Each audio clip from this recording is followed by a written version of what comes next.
या सगळ्यांनी पुरणपोळी खायला या. आज गायत्री मस्त पुरणपोळी बनवते तव्यावरच्या.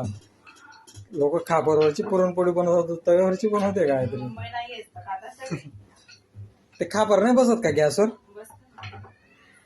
हे बघा ही पुरणपोळी.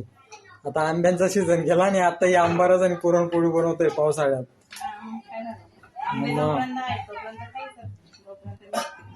हा ते पण आहे म्हणा.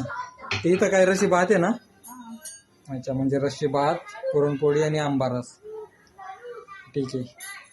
काय पाहुणे आलेत काय कोण? अच्छा, आपणच पाहुणे आहेत. पण भारी बनवतात पुरणपोळी तर. खा परवरचे येतात का तुला? हा येतात ते? खा पर नाही.